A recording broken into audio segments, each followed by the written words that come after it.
నుంచి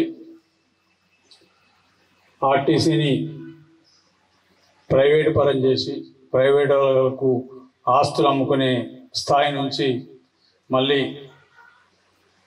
ఆస్తులు కూడగట్టుకునే స్థాయికి తీసుకురావడంలో సరే ప్రభుత్వం చేతి చిక్కిన ప్రభుత్వం అన్ని రకాల సాయం చేసినా కూడా దీనికి మీ మేనేజ్మెంట్ కానివ్వండి లేకపోతే కార్మికులు కానీ అందరు సహకరించినప్పుడు మాత్రమే ఇది సాధ్యమైంది. అంతకుముందు డీజిల్కి వెళ్లకుండా బస్సులు నడవకున్న పరిస్థితి, ఆర్టీసీ మూతపడుద్దనే స్థాయి నుంచి వెళ్ళి ఇవాళ లాభాలు ఆర్జించే స్థితికి వచ్చినందుకు మీ అందరికీ ప్రత్యేకంగా హృదయపూర్వకంగా అభినందన తెలియజేస్తున్నా.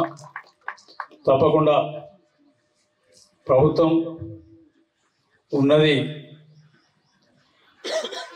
మొట్టమొదటి నుంచి కాంగ్రెస్ పార్టీ ఆలోచన విధానం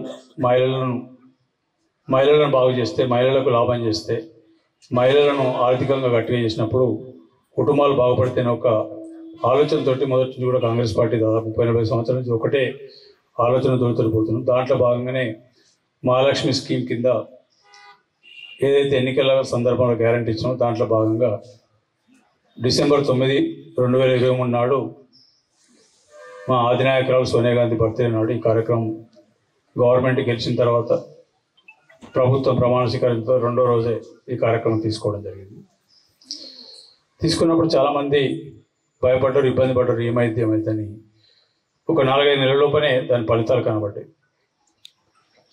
ఇప్పుడు ఇంతకుముందే జనార్దన్ గారు చెప్తున్నారు, ఏప్రిల్ నుంచి ఇప్పటి వరకు 8 నెలలు అయింది, 8 కోట్ల రూపాయలు ఈ డిపో ఒకటి ఆర్జించని చెప్తాను.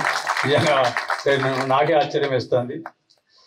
ఆ స్థాయి నుంచి ఈ స్థాయికి తీసుకొచ్చినందుకు అందరికీ, మేనేజర్ గారికి, మరి వారితో పాటు ఉన్న కార్మిక బృందానికి, ఈ సభ్యులు, వెల్ఫేర్ సభ్యులందరికీ ప్రత్యేకంగా అభినందనలు, ధన్యవాదాలు. మరిన్ని వీడియోస్ కోసం ఛానల్ ని సబ్స్క్రైబ్ చేయండి. లేటెస్ట్ అప్డేట్స్ కోసం వాట్సాప్ ఛానల్ ని ఫాలో అవ్వండి. ఆ లింక్ డిస్క్రిప్షన్ లో ఉంది.